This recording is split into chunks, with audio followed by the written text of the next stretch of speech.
Welcome to Once Upon a Dystopia, where we dive into dystopian novels to find the gritty details and hardships that the main character has to deal with, which I put myself into those same hardships to figure out how I do.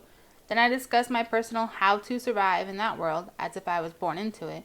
And lastly, we list out skills you should work on, books you should acquire, and things to stock up on or find once things hit the fan, so you may one day have a good chance of surviving if, and probably when, the book's plotline starts to feel a bit too real in this world. This week, we are diving back into the world of Katniss Everdeen in the second installment of the Hunger Games trilogy with the book Catching Fire by Suzanne Collins. The book's Goodreads page describes it as: against all odds, Katniss Everdeen has won the annual Hunger Games with fellow district tribute Peter Malark, but it was a victory won by defiance of the Capitol and their harsh rules. Katniss and Peeta should be happy. After all, they have just won for themselves and their families a life of safety and plenty. But there are rumors of rebellion among the subjects, and Katniss and Peeta, to their horror, are the faces of that rebellion. The Capitol is angry. The Capitol wants revenge. And of course, major spoilers ahead. Refresh of the characters. Our book is told in the point of view of Katniss Everdeen, a 17-year-old girl from District 12 who won the last Hunger Games by attempting to take some deadly berries. But before she swallows them, they end the games and declare her and Peeta as winners. Speaking of Peeta Malark is also 17, and after being badly hurt in the games, he now has a fake leg. He is now living in the Victor's homes in District 12, a different home than Katniss though. Even though their way to survive the games was to be in love, it's more or less revealed at the end of book 1 that for Peeta it wasn't fake. He has real and serious feelings for Katniss, but now that they are home, he assumes Katniss and Gale, her childhood friend, would get together.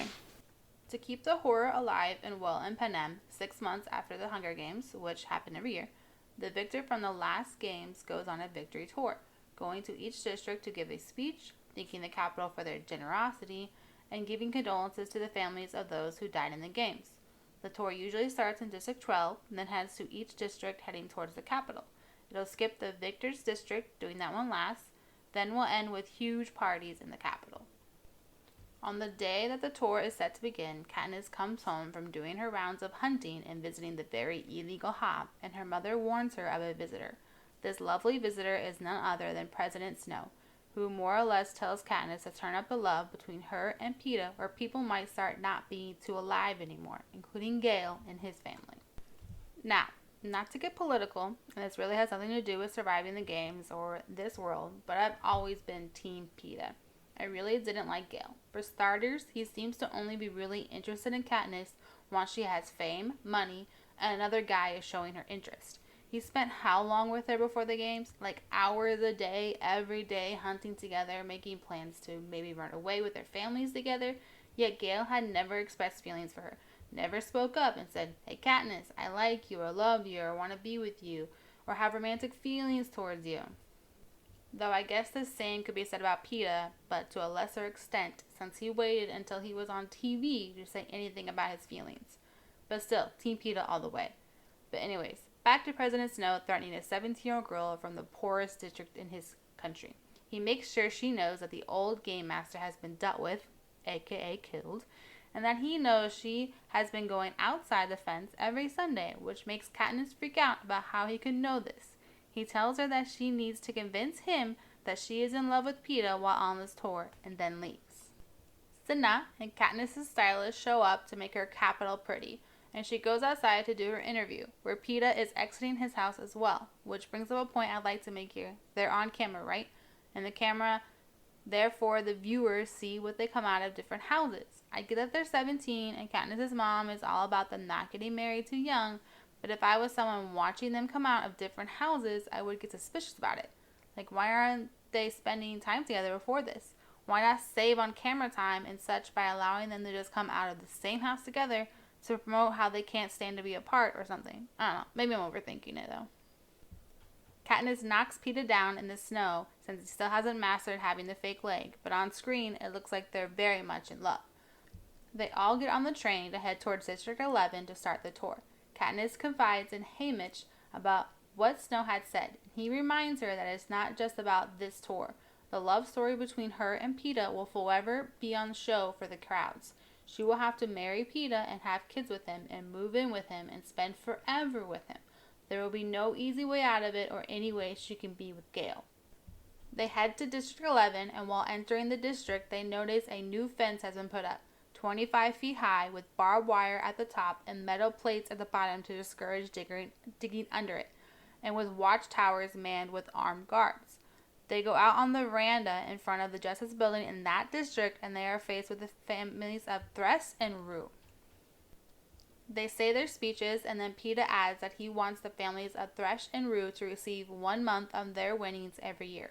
They go to leave, but Katniss wants to say something. She thanks both families and then hears the Mockingjay sound that Rue had used with her in the games and sees an old man was the one to do the sound. And then the whole crowd presses their 3 middle fingers of their left hand against their lip and raises the hands towards Katniss. Katniss and Peeta head inside, but Katniss remembers she has forgotten her flowers and they head back to grab them.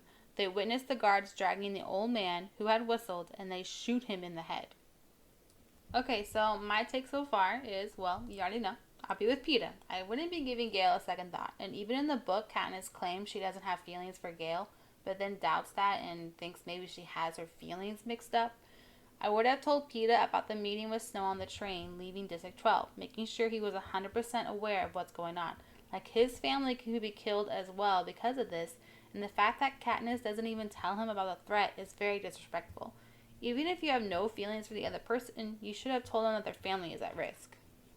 After Katniss and Peeta has made it all the way through to District 2, Katniss knows she hasn't made the issue of the unrest any better.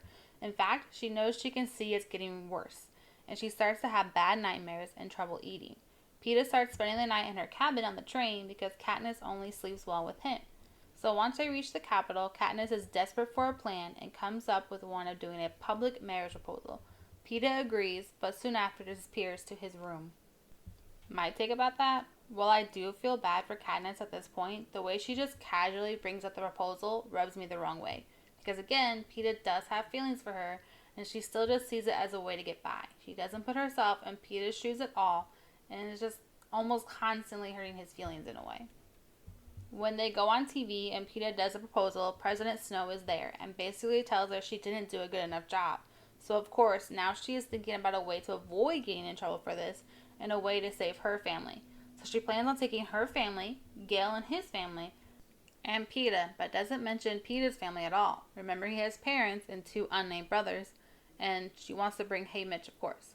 At a party at the president's house, Katniss and Peeta meet the new game maker, and he dances with Katniss, showing her a watch he has that shows the Mockingjay symbol on it. They also discuss the games, as this is the 75th games.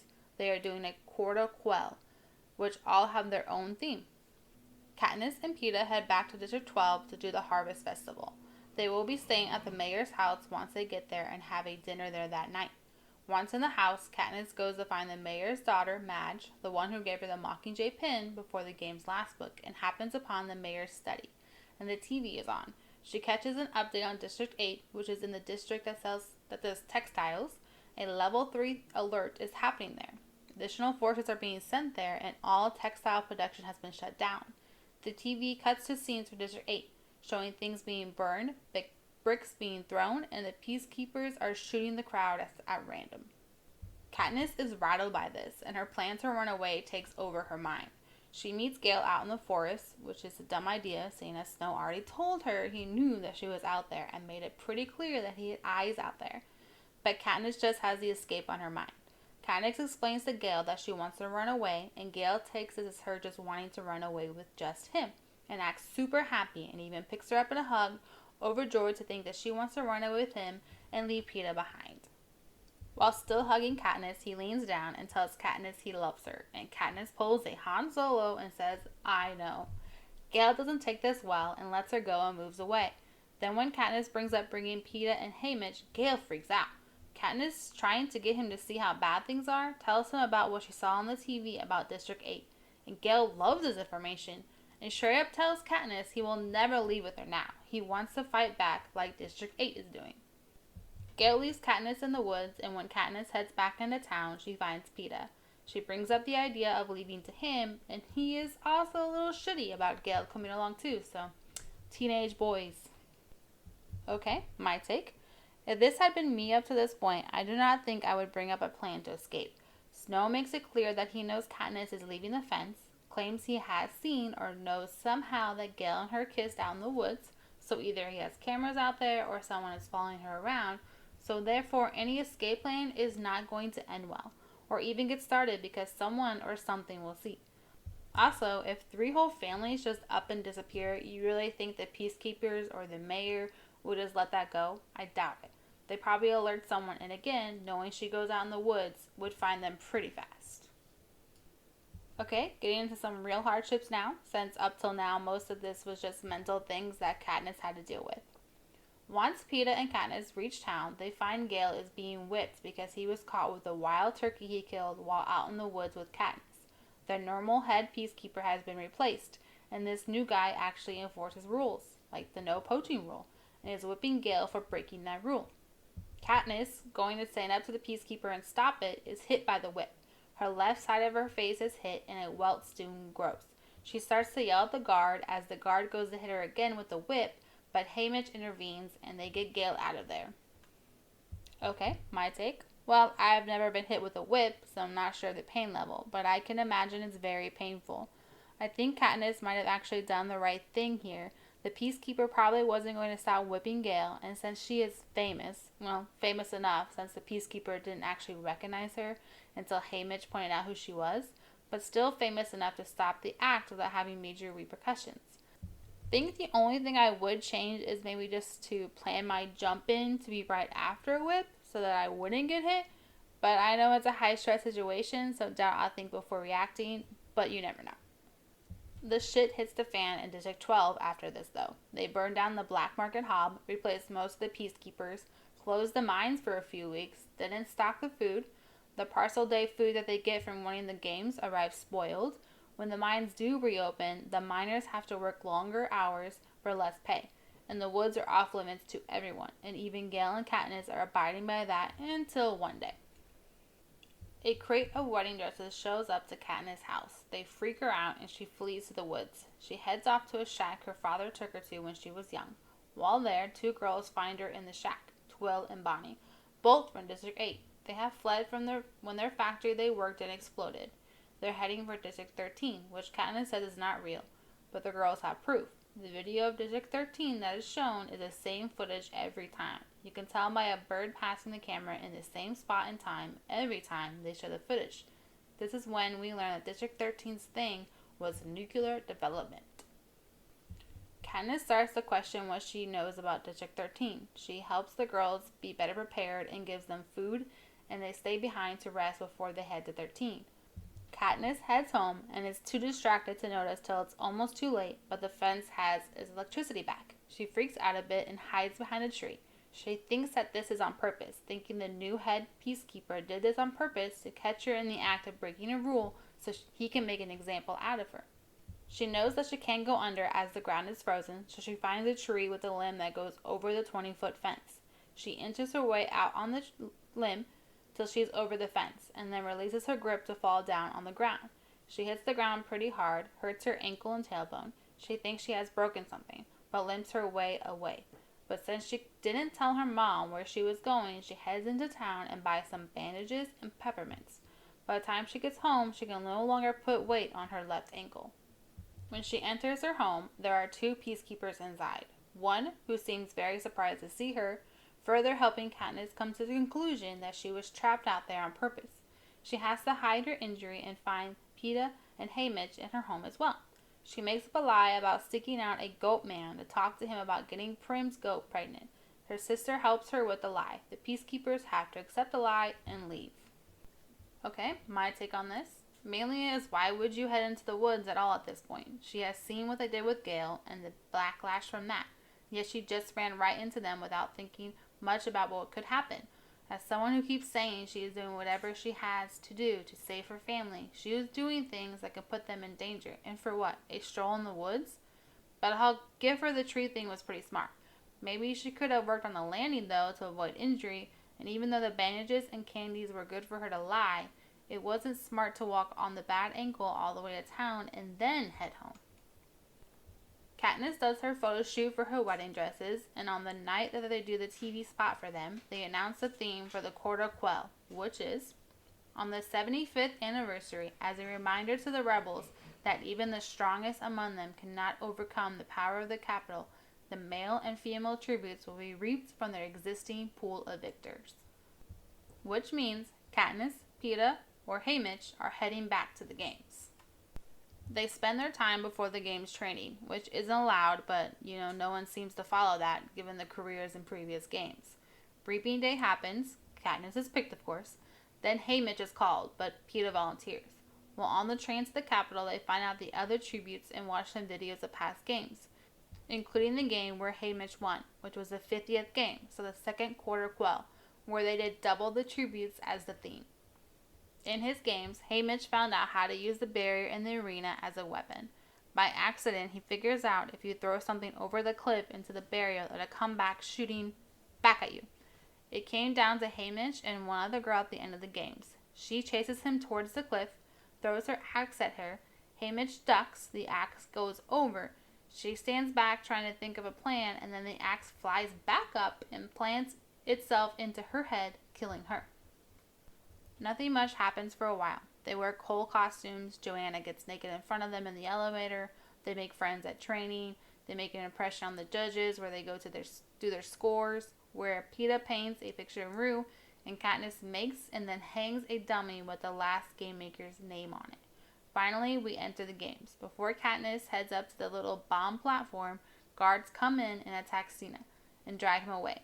Katniss is distraught, but has to put it aside real quick to figure out her plans to get the game started. The arena is set up in pie segments, 12 of them, with a cornucopia in the middle. Salt water surrounds them, and they can see a beach further away, and even further they can see a jungle. At the sound of the gong, she dives into the water. She was taught how to swim at a lake in the forest by her dad when she was young. She heads into the cornucopia and finds a golden bow with arrows, goes to grab it, feels someone coming up behind her. It's Finnick, which Katniss doesn't really like, but then sees that he is wearing Haymitch's bracelet, so has to take him as an ally. It's also noted here that Finnick is surprised she knows how to swim, and since there isn't a pool at the training center, no one had a chance to learn if they haven't learned already. Katniss takes one side of the land around the supplies, notes its only weapons, and fires at two tributes, missing one and hitting the other in the calf. She finds another bow, takes it, along with two knives, an awl, which is a very pointy tool used to make holes in leather or thread very thick fabrics. Okay, right, I forgot a semi-important thing that happened in the mess of nothingness in the middle. Mind you, the games do not start until you're 60% into this book. At the interviews they do before the games, Peeta surprises everyone by saying Katniss is pregnant, which angers the crowd at the Capitol because they're making her do the games while pregnant. Katniss goes to find Peeta, who I assume doesn't know how to swim, as he's still on his starter's platform. Finnick goes after him instead, citing how he doesn't want Katniss to exert herself in her condition, aka the baby.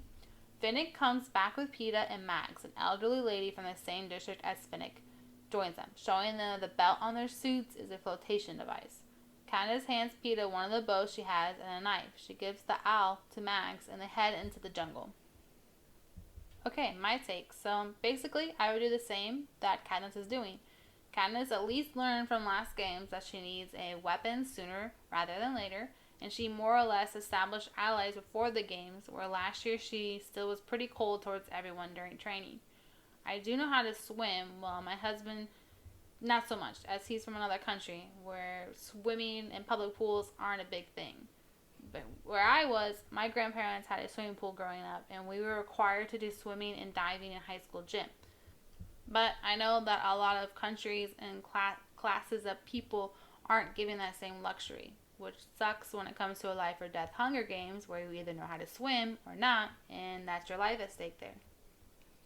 When they head far enough into the jungle, Katniss spots the force field keeping them in, but notices it too late, and Peeta hits it with a knife, electrocuting himself to death. His heart literally stops.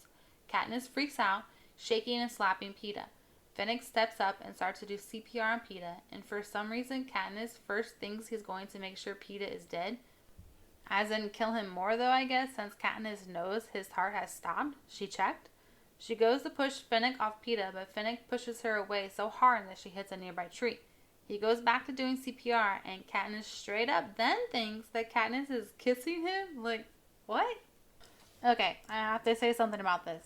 Yes, Katniss does explain that she rarely sees her mom doing CPR as she mainly deals with injuries, and if someone needed CPR, they are too late for her mom. But, and this is a huge but to me, if I was Katniss's mom, the town healer, I would have taught my daughter, who would be heading into a life or death game situation, and with someone she loves, some basic first aid, especially after last year's game where she barely knew how to care for Peeta when he was so badly hurt.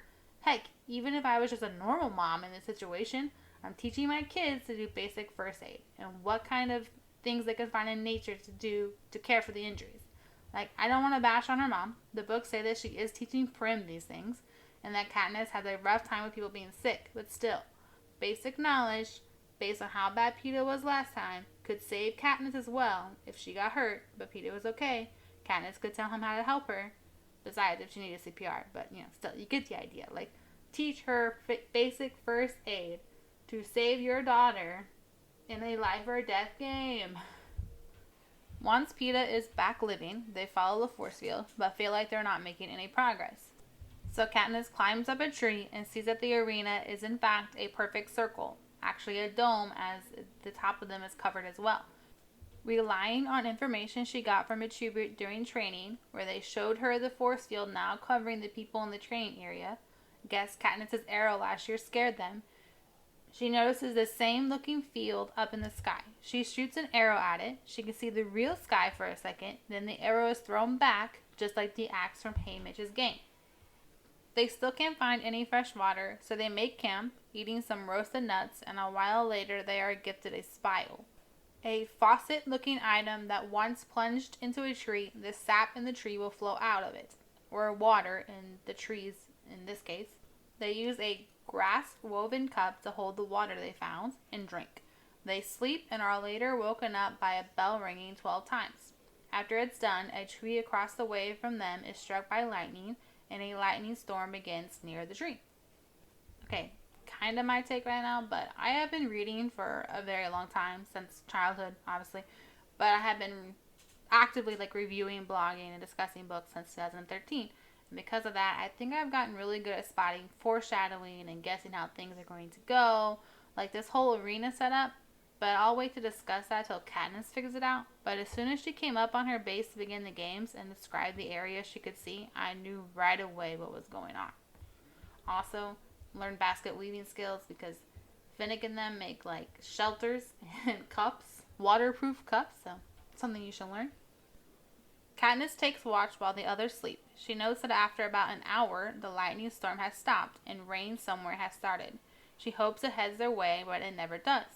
The rain stops suddenly, and Katniss sees a fog setting in near their camp. She notes that the way it's moving doesn't seem natural. Then a sweet odor reaches her. This worries her so much that she goes to wake the others. By the time they're all awake, she has begun to blister.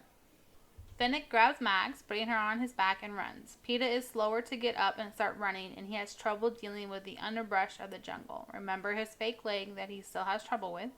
Katniss thinks about leaving them all behind, noting that the fog is only going up about 40 feet in the air, and the nearby trees go higher, making it seem safe to just climb out of reach.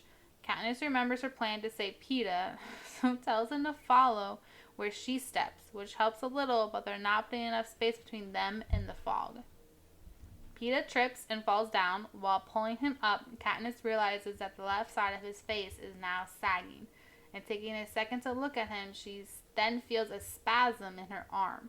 The fog isn't just targeting their skin, it's messing with their nerves as well.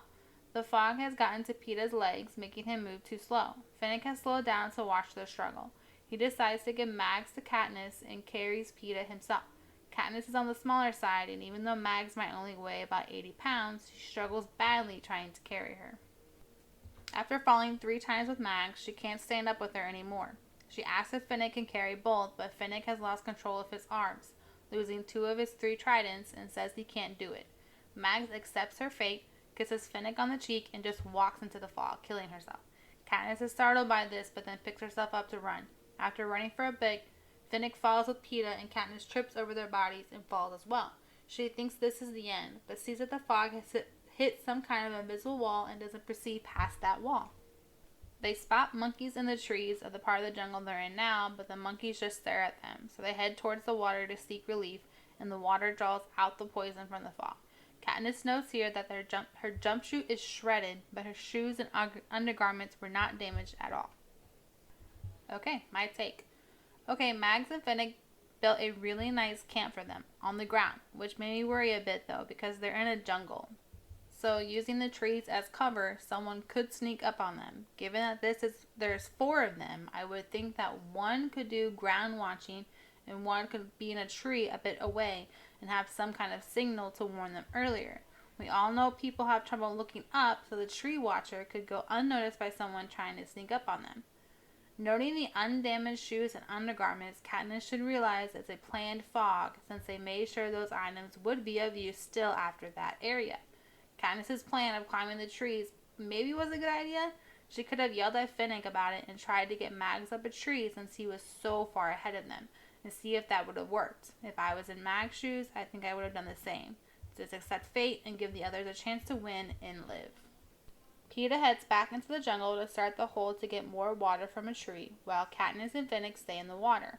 After a while, Katniss is worried, and they head towards the jungle, finding scores of monkeys now in the trees. Side note here, a score is a measurement of items. It could be a group of 20 or just an indefinitely large number. I rewatched the monkey scene from the movie, and I guess there's about 20 on the screen at a time, but for every one they killed, another seems to replace it. So they're gonna go with there is as many monkeys as they need to kill the people in that section. Katniss yells at Peeta to come out slowly, hoping he doesn't notice or startle the monkeys, but he makes eye contact and the monkeys just jump on him. Katniss and Finnick enter the jungle to help him, and Katniss takes down many monkeys, but she soon runs out of arrows. Remembering that Peeta has some, she tells him to give him his arrows, but as he's reaching for them, a monkey jumps at him. Katniss throws her knife at the monkey, who dodges it, so Katniss decides to throw herself at Peeta to either knock him out of the way or take the brunt of the attack herself to save him. Before she can get there though, the Morphling, their take on morphine, so this person is addicted to that, from District 6 comes out from hiding and gets in between Peeta and the monkey, causing the monkey to sink its fangs into her chest. Peeta stabs the monkey that's on her back until he lets go. Then the monkeys just seem to become uninterested and leave them alone.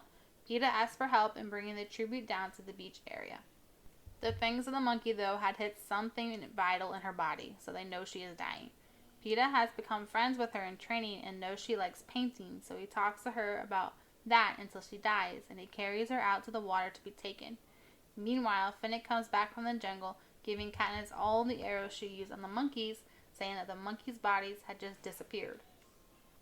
Okay, my take. Letting Peeta go into the jungle by himself was dumb, especially knowing that he will be trying to get some much needed water and won't be able to cover himself while he was dealing with the tree, making it very easy for someone to come up behind him and kill him. Given that they have never seen a monkey, I wonder why Katniss knew that if they made eye contact with them or just acknowledged the monkeys, they would have made the monkeys hostile. This fight needed near perfect archery skills, so I'd probably be dead from the monkeys, and I do not have that skill right now, and I would only be able to practice with the skill for a few days in training before the games.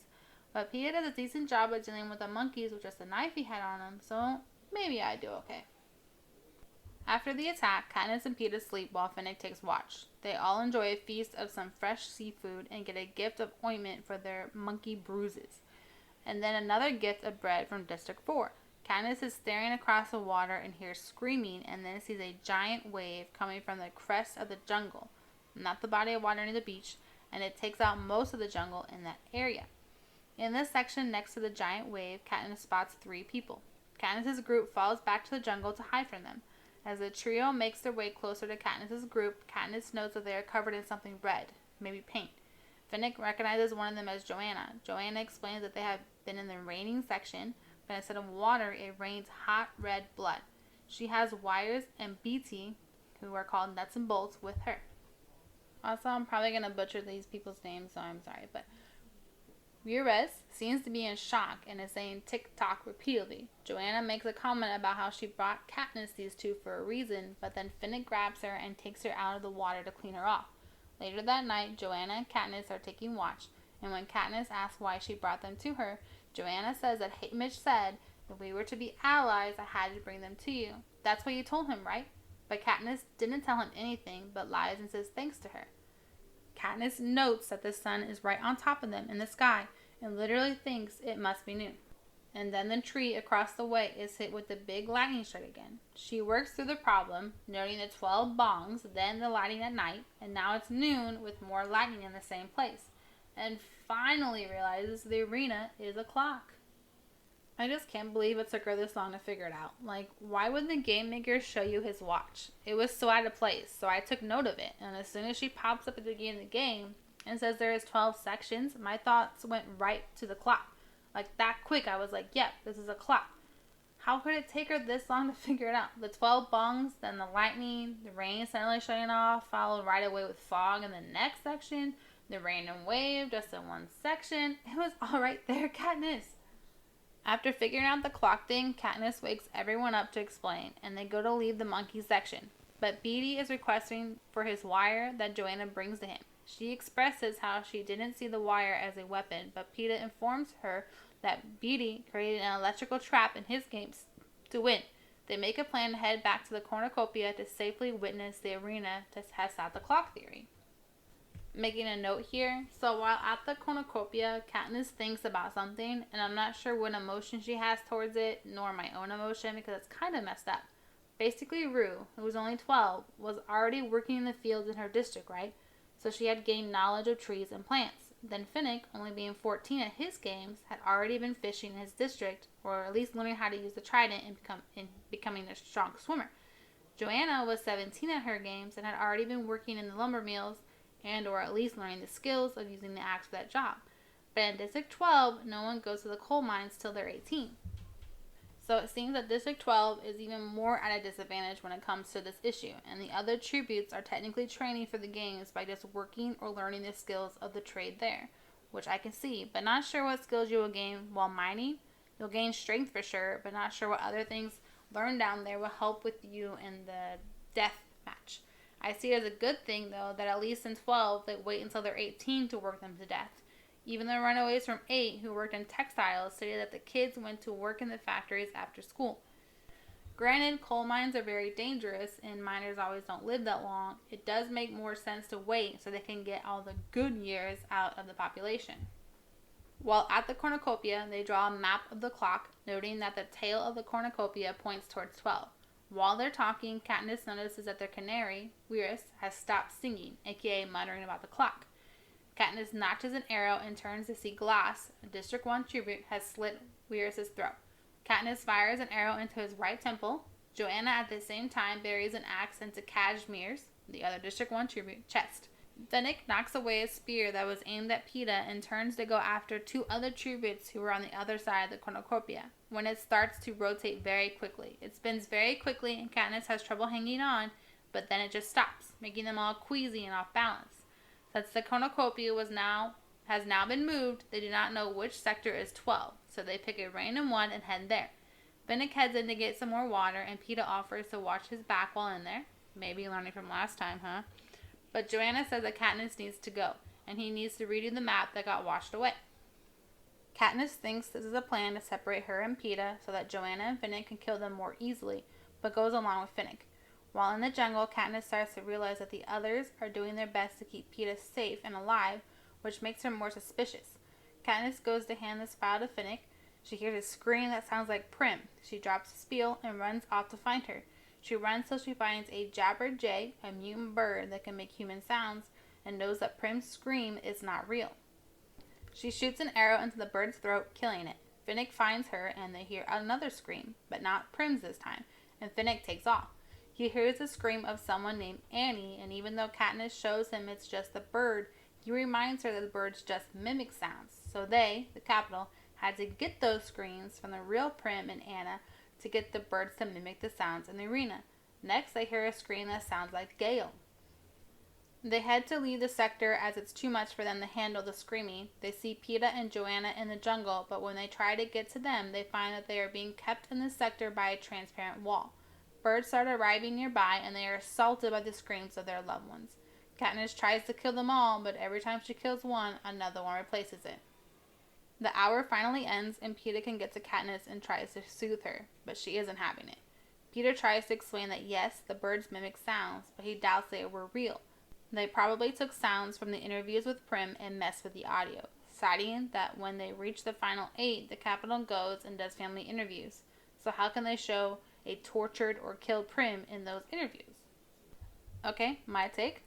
Yeah, those birds would do me in. I don't think I could take an hour of that. I might have stabbed my eardrums at some point. Katniss already knows they'll fix them, so why not just be done with hearing? Also, they know they're being watched, yet still reveal their knowledge of the clock, causing the game maker to move the clock around them to confuse them. They make a plan to deal with the remaining tributes not in their group. They will use the wire that Beetee has been hanging onto, connect it to this tree that gets hit with lightning, and running it to the salt water, which is highly conductive, so anyone in the water will die or on the wet beach. The only drawback to the plan is that when they do that, all the seafood would be dead, removing that food source. They head up to the tree, wrap wire around the tree, then Katniss and Joanna are to take the wire down to the beach, instructed to throw the remaining wire into the water, making sure it sinks. They start heading down the hill, but at some point there is a slight vibration on the wheel and it's cut. Someone has cut the wire and would soon be attacking them. Katniss drops the wire and goes to grab an arrow when she is hit in the head with a metal cylinder, knocking her out, and she comes to, but with Joanna on her chest, stabbing into Katniss's arm. Katniss takes this as an attack from Joanna to kill her, so tries to fight her off, but Joanna stays on her. Joanna finishes her job on the arm, smears blood on Katniss's face, and tells her to stay down. Brutus and Enobara approach Katniss and think she's as good as dead, and goes after Joanna instead. Katniss tries to get up, vomits, and while lifting the cut arm, blood sprays out and hits her in the face. She heads up the hill towards the tree to find Peeta. Finnick runs by, looking for her and Joanna, and runs towards where Joanna had disappeared, hearing a cannon boom of death shortly after. She reaches the tree, finds Beetee hurt and holding Peeta's knife, which has a wire wrapped around it. Katniss, knowing that the insects are dying down, knows that lightning will hit soon. Hearing Peeta off in the distance, she decides the best way to save him is to do this herself. She unwraps the wire from the knife and wraps it around an arrow. She fires it up at a bad part of the force field. The arrow disappears into the darkness behind it. The tree lights up and energy goes up the wire, and then the explosions start. Okay, my take. I do not think I would assume that when Joanna is on top of me that she's planning on killing me. For one, if she wanted to kill me, why deal with my arm? Why not slit my throat after hitting me on the head? Or not even hit me on the head and just straight on attack me? Like there is no one around them. It could be easy enough for her. I think I could handle the rest of the things she has to deal with, though. The blood spraying into my face. Ugh. Katniss hits the ground and a hovercraft grabs her. In the hovercraft, she meets the game maker who showed her his watch earlier, but she is frozen by the hook and all he does is shut her eyelids. She wakes up in a white hospital-type room, goes to try to find Peeta, but finds Haymitch, the game maker dude, and Finnick. She wants to know where Peeta is and freaks out and tries to attack Haymitch. When he tells her, Peeta has been taken by the Capitol. Gale meets her in her room and informs her that he got Prim and her mom out before District 12 was completely destroyed. Okay, my take. Well, I get why she's mad about Peeta being taken, but I think I would understand that I'm more important than Peeta. Like, yes, you love him, well, whatever, like him, and want him to be safe, but you have to know deep down that if it had been you to be the one that was taken instead, the whole thing would fail or just fizzle out. But now you can rise up and really do a true revolt against them and get him back. She has a hard time of seeing the bigger picture throughout almost all of this book. Now, how I would survive in this world at this point? Well, that depends. If I never had to go to any games, I would be childless for sure. According to the Hunger Games fandom wiki, where I live would be District 8 textiles. But again, I disagree. I feel like it would make more sense to be livestock or grain. I guess I just do my job and keep my head down, maybe helping with the revolt when it deemed to be a little bit more survivable than them just shooting up random crowds. If I had won a games at some point, I would still be childless, and I would mentor the crap out of the kids I had to mentor, making sure they have basic first aid skills, plant knowledge, some weapon skill like knives or axes, something small to sneak into the district if those were easily acquired, like if weapons aren't normal in like textiles or whatever, but you can figure out a way to get there. Made me start digging more into how things work for the games and trying to find some weak points or ways to mess with it without getting caught. If I was going back into the games, I would join any plan to take on the capital. While yes, living nicely in some of the districts would be great, knowing that the only reason I'm living like that is because literal kids are fighting to the death to keep me living that way, it wouldn't sit right with me. It's a bit harder to think of ways I live when we get further into the series of books, since I would have to follow maybe the same pattern of living as the characters to even get me in the same circumstances. Like if I lived in 12, I would probably run. You have so much money from winning. Take a couple of months to buy and collect things to keep you alive out there for a while, and then just leave. Okay, now we're going to go through some skills, books, things, and other things you can learn, acquire, buy, collect to help you when the book's plot gets to be a little too real. Skills. Like the last book, weaponry of some kind, long and short range, and hand-to-hand combat. Learn to swim. You don't need to be an Olympic level swimmer, but need to be able to keep yourself from drowning. Medical and first aid skills with the use of items found in the wild. How to fish and make your own fish hooks. I did have a training station for this in the book, but should learn beforehand. Basic camping skills like how to build a fire, find water, or build basic shelters. Books. A guide to edible plants. In-depth medical books. Only if you really want to help yourself or someone else survive the games, even when the hurt person is near death, which for this book would be needed if Katniss was badly hurt.